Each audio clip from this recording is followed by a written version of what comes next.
거룩하신 하나님 아버지, 언제나 저희를 사랑하시며 귀한 은혜로 인도해 주시니 감사합니다. 내주하시는 성령께서 우리의 갈 길을 밝히 보여주시고 인도해 주시니 감사합니다. 성령 안에서 기도하고 성령 안에서 기뻐하며 범사에 감사한 삶을 살아가는 저희 모두가 되도록 인도해 주시고 주의 뜻을 분별하여서 더 아름답게 쓰임받는 우리 함께하는 교회와 모든 성도가 되도록 인도해 주시옵소서. 오늘도 주의 말씀에 거울 앞에 섰습니다.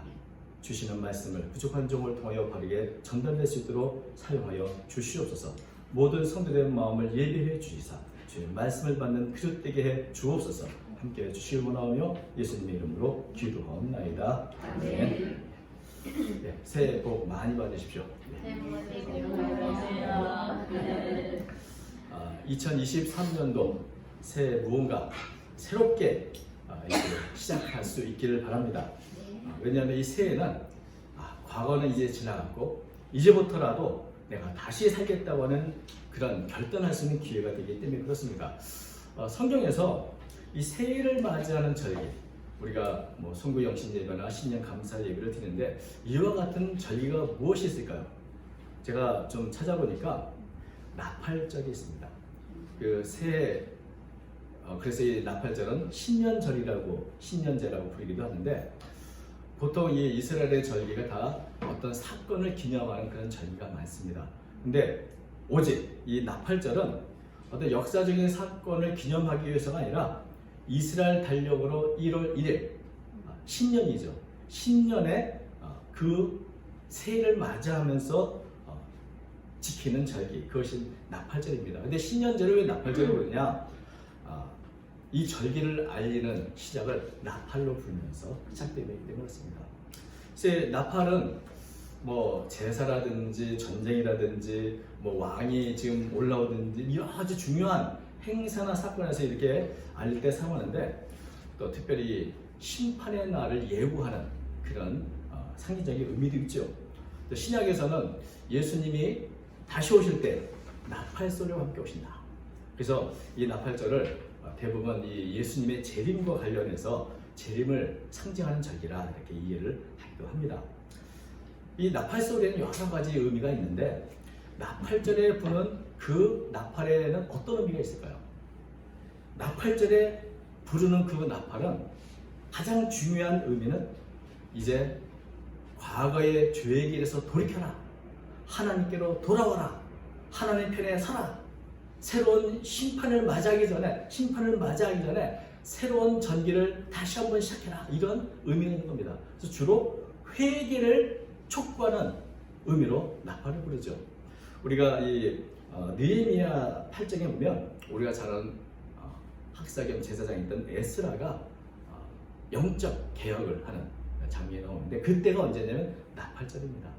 나팔절에 포로에서 돌아온 모든 백성들이 모여서 과거의 죄를 회개하고 말씀을 듣고 새롭게 각성하고 새로운 갱신이 일어났던 것이 바로 이 나팔절이고, 이런 나팔절의 어떤 전통은 사실 회당에서 예배를 드릴 때 이렇게 예배 시간에 회개를 촉구하는 나팔 소리를 부르는 것으로 전통이 되었습니다.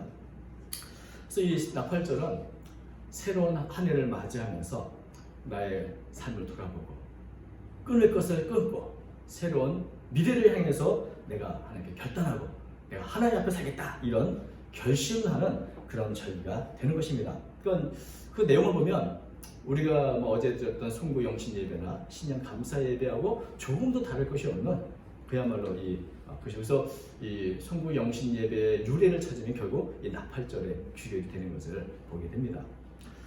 새해는 모든 것을 다시 한번 새롭게 시작할 수 있는 기회입니다. 새로운 마음으로 새롭게 시작할 수 있습니다. 그래서 이 새해를 맞이할 수 있는 것 자체가 참 크신 은혜죠. 많은 분들이 이 새해를 맞이하지 못하게 됩니다만, 그러나 또다시 우리에게 새해를 주신 것은 또다시 우리에게 기회를 주신 것입니다. 그래서 이 기회를 헛되이 보내지 않고 이번 한 해는 내가 조금 더 보람 있고 의미 있고 가치 있게 내가 하나님께 살아야지, 이런 결단하는 게 굉장히 중요한 것입니다. 만약에 우리가 그런 결단이 없이 뭐 작년에 살던 대로 그냥 살 거야 라고 한다면 어떻게 될까요? 변화가 없죠. 우리가 작년에 실수했던 거, 실패했던 거 또다시 반복할 수밖에 없을 것이고 우리의 삶은 조금 더 나아지지 않고 달라지지 않을 것입니다. 어떤 변화나 발전도 기대할 수 없을 것입니다. 새해는 왔지만 새로운 마음으로 그것을 맞이하지 않는다면 새해가 우리에게 무슨 상관이 있겠습니까? 사실 이것은 예수님이 오셨을 때 이 바리새인들과 서기관들의 모습을 보면 바로 그런 모습이었습니다. 성경 보면 우리가 예수님과 바리새인 사이에 굉장히 논쟁과 긴장 이런 충돌이 굉장히 많이 나오죠. 왜냐하면 예수님은 새 시대를 여셨던 분입니다. 하늘의 복음을 가지고 은혜와 사랑의 법, 성령의 법, 이 복음을 통해서 온 세상을 변화시키는데 이 복음을 바리새인들은 어떻게 받아들였습니까? 받아들이지 않았습니다. 자신들의 지금까지 지켜왔던 형식적인 율법주의, 장로들의 전통, 규례 이것을 붙잡느라고 예수님에 대해서 사사건건 비난하고 비판했습니다. 새 시대는 왔지만 바리새인들에게는 그것은 새 시대가 아니었습니다. 그래서 이런 바리새인과 예수님의 이 갈등 속에서 오늘 잠깐 봐도 참 아주 사사건건 별 문제도 아니고 이를테면 안식일을 지키는 문제, 세리와 죄를 용납하는 문제, 심지어 금식하는 문제까지 바리새인들은 예수님을 편했습니다. 왜? 자신들이 지키는 율법과 전통과 규례와 다르다. 것이죠. 이런 상황에서 말씀하신 것이 바로 오늘 이 세 가지 비유입니다. 바리새인들의 주장 그리고 예수님께서 하시는 새로운 시대의 복음 이것이 충돌하는 이유와 또 어떻게 되는가 이것을 아주 상징적으로 몇 가지 세 가지 비유로 말씀하셨는데 오늘 본문을 보면은 예수님은 그렇게 하는 자가 없다는 표현으로 세 가지 내용을 말씀하셨습니다. 첫 번째는 뭡니까? 36절이죠. 새 옷에서 한 조각을 찢어 낡은 옷에 붙이는 자가 없다. 여기 구멍이 난 낡은 옷이 있습니다. 참 수선하기를 원합니다. 그런데 이것을 수선한다고 새로운 양복에서 찢어가지고 그것을 낡은 구멍 난 그 옷에 붙이는 사람이 있을까요?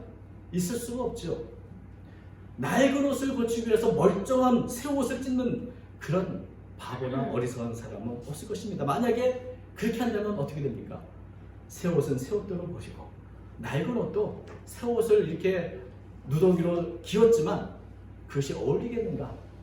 그래서 결국 이것도 못 쓰고 저것도 못 쓰게 되지 않겠는가? 옛 것과 새 것을 이렇게 섞어서 쓰는 것은 결국 둘 다 망치는 것이라는 겁니다. 가장 좋은 방법은 뭐겠습니까? 여러분 같으면 어떻게 하겠습니까? 과감하게 낡은 옷 벗어버리고 그거 버리고 그 필요한 사람 있으면 주고 옷 수거통에 집어넣고 우리는 새 옷을 입는 게 낫죠. 누더기로 이것도 안 되고 저것도 안 되게 해서는 안 되는 겁니다. 이처럼 복음의 길과 율법의 길이 서로 다릅니다. 이것을 함께 할 수가 없습니다. 복음을 포기하고 율법을 기울 수도 없고 율법을 세우겠다고 복음을 포기할 수도 없습니다. 어떻게 하면 됐습니까? 바리새인들은 자신들의 낡은 옷인 율법주의를 과감하게 버려버리고 주님이 말씀하신 은혜와 성령의 길, 복음의 길을 따라가야 하는 것입니다. 낡은 것을 버려야 되는데 그것을 붙잡고 있으니 바리새인들에게 주님이 주시는 은혜의 복음이 들어오지 않는 것입니다. 두 번째는 37절입니다. 새 포도주를 낡은 가죽 부대에 넣는 자가 없다. 당시에 이 포도주를 담는 그릇은 양이나 염소의 가죽으로 만든 것입니다. 이 가죽 부대인데 이 포도주를 보관하는데 새 포도주는 어떻게 됩니까? 이게 막 발효하고 그런 발효성이 강하기 때문에 신축성이 있는 새 부대에 넣어야 됩니다. 이것은 아마 포도주를 담그시는 분들은 다 아는 내용입니다. 그런데 이것을 알고 있는 사람이라면 결코 이 새 포도주를 낡은 부대에 넣는 것은 없을 것이다. 왜 그렇습니까? 만약에 그렇게 한다면 낡은 가죽 부대는 이 새 포도주를 감당 못하고 결국 터져버리고 결국 새 포도주가 다 쏟아져 버리게 돼서 둘 다 못 쓰게 될 것이다. 그러므로 새 포도주는 반드시 새 부대에 넣어야 한다. 이게 새 포도주를 저장하는 방법이죠. 새 포도주의 그 생명력과 넘치는 그 능력을 과거의 낡은 부대로는 담을 수가 없는 것입니다. 새 시대를 이룬 복음을 위해서는 이 새 복음을 받을 수 있는 그릇이, 새 부대가 준비되어야 하는 것입니다. 바리새인들이 붙잡고 있는 율법주의, 경직된 사고방식 이런 것으로는 결국 복음을 담을 수 없다. 새 포도주는 새 부대에 담아야 한다. 지금 예수님께서 찾으시는 그릇은 바로 이런 새 부대인 겁니다. 그래서 예수님은 바리새인 보기에 별로 세상적인 지위가 높아 보이지 않는 그런 사람들을 새 부대 삼아 복음을 전하셨고 은혜와 생명의 말씀을 전해 주셨던 것입니다. 주님의 복음이라는 새로운 시대를 담기 위해서는 새로운 부대가 필요한데, 이런 새로운 부대로서 복음을 받을 수 있는 사람이 그렇게 많지 않았습니다. 왜 그런가? 왜냐하면 사람들은 늘 옛것, 낡은 것, 제가 오랫동안 간직했던 이런 것들을 선호하기 때문입니다. 그게 세 번째 말씀이죠. 39절. 묵은 포도주를 마시고 새 것을 원하는 자가 없나니. 저도 포도주는 묵은 것이 좋다는 말을 많이 들었습니다. 근데 여러분, 포도주가 오래되면 좀 더 맛도 좋아지고 값도 더 비싸진다 이렇게 하는데, 과연 오래됐고 묵었다고 해서 다 좋은 포도주일까요? 중국에 보이차가 있습니다. 푸얼차. 그것도 오래되면 될수록 그 가치가 높아지고 맛도 좋아진다는 그런 차입니다. 그래서 제가 보이차를 잔뜩 사가지고 보관을 오랫동안 한 적이 있습니다. 그런데 이 차 전문가인 친구가 말하기를 무조건 오래되었다고 좋고 또 비싼 차가 되는 게 아니다.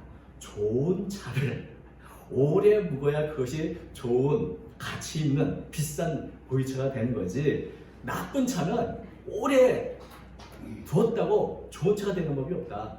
그것은 오래된 나쁜 차일 뿐이다. 포도주도 그렇지 않겠습니까? 무조건 오래 묵었다고 과연 그것이 좋은 것일까요? 새로운 포도주가 더 향이 나고 더 고급일 수도 있지 않겠습니까? 그런데 나는 묵은 포도주, 옛날 내가 했던 방식, 그게 좋은 거라고, 그게 편하다고 그것을 고집하면서 새 것을 원하지 않는다는 겁니다. 바리새인의 모습이 바로 그런 거죠. 내가 지금까지 지켰던 율법주의, 규례 이런 것들이 나는 편해. 그래서 새로운 주님의 말씀에 대해서는 귀를 막고 들으려 하지 않는 것입니다. 어떤 새로운 변화보다는 과거에 내가 해왔던 방식을 고수하는 그런 모습으로는 새로운 시대가 와도 결코 변화가 없습니다. 새해를 맞이하기 위해서는 우리가 먼저 달라져야 합니다. 우리의 마음이 새로워져야 됩니다. 새 시대를 담을 수 있는 그릇이 되는 것처럼, 또 과거에 내가 해왔던 방식 가운데, 또 습관 가운데 좋은 습관은 오래될수록 좋습니다만은 잘못된 습관이 있다면 그것이 좋다고 고집부릴 것이 아니라 과거에 내버리고 새로운 방식, 보다 더 새 시대 살아야 할 그런 습관으로 바꾸는 노력을 해야 하는 것입니다. 바로 예수님께서는 어떤 변화보다는 그저 과거 했던 방식을 고수하고 현실이 편하다 이렇게 안주하려는 이 바리새인들의 잘못을 이 말씀을 통해서 지적하고 계신 것입니다. 사실 변화는 두려운 것이고 또 성가신 일이기도 합니다. 그냥 하던 대로 하면 되는데, 이런 생각이 우리 모두에게 있고 늘 익숙한 옛날 방식에 대해서 추억하게 됩니다. 그러나 이렇게 옛 방식, 옛 사람, 옛 낡은 옷 여기에 안주한다면 우리의 삶은 결코 더 나아지지 않을 것입니다. 예수께서 말씀하신 새 옷, 새 포도주, 새 것, 그것은 이전에 없던 새로운 복음의 방식, 성령의 방식입니다. 그리고 낡은 가죽 부대, 묵은 포도주는 율법이나 과거의 죄에 매여있는 그런 습관의 방식을 말하는 것입니다. 예수님은 말씀하셨습니다. 새 포도주는 새 부대에 담아야 한다. 새 포도를 담기 위해서는 새 부대가 필요하다. 현실에 안주하고 옛것을 고집하는 낡은 부대로서는 결국 새 포도주를 담을 수 없는 것입니다. 근데 주님의 복음은 과거 바리새인 시대에만 새 것이 아니라 오늘날에도 언제나 새로운 복음입니다. 주님의 말씀은 날마다 새롭습니다. 새 포도주와 같습니다. 근데 우리 자신이 현실에 안주하고 복음의 말씀을 날마다 새롭게 변화하기를 거부한다면 우리도 알지 못하는 새 우리 자신이 바리새인처럼 되어지는 그런 바리새인 낡은 부대가 되어지는 것입니다. 예수님이 새 시대를 위해서 오셨지만 새로운 마음을 갖고 새로운 부대를 예비해서 그걸 받지 않고 여전히 낡은 마음, 옛 성품, 옛 습관을 고집하는 바리새인 산다면 결코 바리새인들에게는 그것은 새 시대가 아니라 여전히 낡은 시대의 연장이요 옛 시대를 사는 것일 뿐입니다. 이것은 오늘 새해를 맞이하는 우리들도 그렇습니다. 오늘 주보에 그 구상 시인의 시 중에 첫 구절이 이렇습니다. 내가 새로워지지 않으면 새해를 새해로 맞출 수 없다. 바로 이 말씀이죠. 새해가 왔지만 내가 새로운 마음으로 결단하고 과거의 잘못을 끊는 회개의 결단을 갖고 우리가 새해를 맞이하지 않는다면 여전히 낡은 습관대로 내가 살아온 데를 고집하며 살아간다면 우리는 새해는 왔지만 우리는 결국 새해를 맞이하고 있는 것은 아닌 것입니다. 시간이 바뀌었다고 새로워진 것이 아니라 우리의 마음이 새로워져야 새해는 새해가 될 수 있는 것입니다. 네. 중요한 것은 과거에 내가 어떤 삶을 살았는가 어떤 사람이었는가 하는 것이 아니라 오늘 이 순간부터 어떤 사람이 될 것인가 이것이 우리가 결단해야 할 모습인 것입니다. 그래서 다시 한번 말씀을 통해 우리 자신을 돌아보고 날마다 새로운 말씀 안에 우리 자신을 바라보면서 새로운 각오와 결단을 갖고 새해를 준비를 맞이해야 새해가 진짜 우리의 삶을 변화시키는 기회로 찾아올 수 있는 것입니다. 때로 우리 자신을 보면 내가 이제는 하나님의 은혜나 생명의 말씀이나 은혜의 복음을 담기에 너무 경직되거나 낡은 부대처럼 안주하며 살아가고 있는 것은 아닌가. 이것은 늘 우리 자신을 돌아봐야 할 문제인 것입니다. 시간이 아무리 지나도 우리의 마음은 언제나 새 포도주 같은 주의 말씀 담을 수 있는 새 부대가 되어야 합니다. 고린도후서 4장 10절에 이렇게 말씀합니다. 그러므로 우리가 낙심하지 아니하노니 우리의 겉사람은 낡아지나 우리의 속사람은 날로 새로워진다. 여러분, 우리가 한 해 두 해 나이는 먹어가지만 우리의 속사람은 우리의 심령은 날마다 성령으로 새롭게 되어야 되지 않겠습니까? 그래야 언제나 새로운 주의 말씀을 받을 수 있고 주의 은혜와 축복을 담을 수도 있는 것입니다. 낡은 부대로서는 새롭게 해주시는 주님의 은혜와 축복을 담을 수가 없습니다. 우리 자신의 새 부대 그렇게 주님 앞에 간절한 마음으로 주의 말씀을 사모하는 마음으로 한 걸음 나가야 될 줄로 믿습니다. 특별히 오늘 2023년도 우리 교회가 설립 10주년을 맞이하는 그런 때입니다. 지난 10년 동안 우리 성도들이 서로 사랑하며 헌신하며 아름다운 공동체를 이뤘는데 물론 아직 연약하고 부족하지만 그래도 잘 견디고 기쁘게 이렇게 한 공동체를 이루고 있습니다. 근데 여기까지가 아니라 이제부터 우리는 다시 보다 더 새로운 모습으로 더 발전된 모습으로 더 아름다운 모습으로 하나님의 행하실 새로운 일을 기대하는 모습으로 우리는 기도하며 또 새로운 공동체를 위한 각오를 가져야 될 줄로 믿습니다. 새로운 변화와 발전을 위한 새 부대가 되는 그런 우리 함께하는 그와 되기를 우리 함께 기도하여 주시기를 바랍니다. 그래서 또다시 10년이 흘렀을 때 바로 10주년 될 때 우리가 다시 한번 마음을 새롭게 했다. 그것이 계기가 되고 전개됐다. 이런 고백이 있으면 얼마나 좋겠습니까? 중요한 것은 언제나 우리가 스스로 만족하거나 안주해서는 안 되는 것입니다. 그것은 바리새인의 길로 가는 길입니다. 과거를 고집하는 것, 내가 편한 것을 고집하는 것, 그것이 아니라 어떤 것이 하나님의 뜻이고 내가 어떻게 살아야 되는가, 그것을 우리 성도 개개인이나 혹은 교회도 늘 고민하고 기도해야 될 것입니다. 매일매일 주의 말씀으로 새롭게, 성령의 능력으로 새롭게, 생명의 복음으로 새롭게, 그렇게 우리가 하루하루 움직이고 또 준비한다면 주의 충만한 은혜가 우리 교회 또 모든 성도들의 가정에 넘치게 될 줄로 믿습니다. 언제나 새로운 심령이 되도록 우리는 기도해야 될 줄로 믿습니다.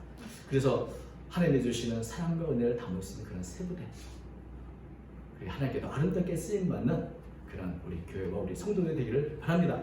2023년도 새해를 맞이하면서 이제 나팔이 울렸습니다. 회개하고 하나님 앞에 서서 새로운 결단으로 새해를 맞이하라는 그런 나팔 소리가 들렸습니다. 어떤 모습으로 2023년 살아갈 것인가? 우리가 기도하면서 우리가 바꿔야 할 것, 우리가 고쳐야 할 것, 과거에게 버려야 할 것 살펴서 버릴 것은 버리고 고칠 것은 고쳐서 이렇게 주님 앞에 더 아름답게 주님을 닮아가는 모습으로 성장하는 저와 여러분이 되시길 바랍니다. 올 한 해 더 많이 아름답고 성숙한 주님의 은혜를 담는 새 부대가 되시는 저와 여러분 되시기를 주님의 이름으로 축원드립니다. 기도하겠습니다. 거룩하신 하나님 아버지,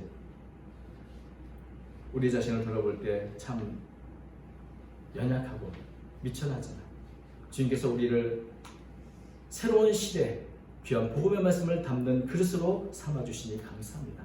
우리 교회가, 우리 모든 성도들이 주 앞에 더 아름답게 쓰임받는 새 부대의 역할을 감당하도록 인도하여 주옵소서.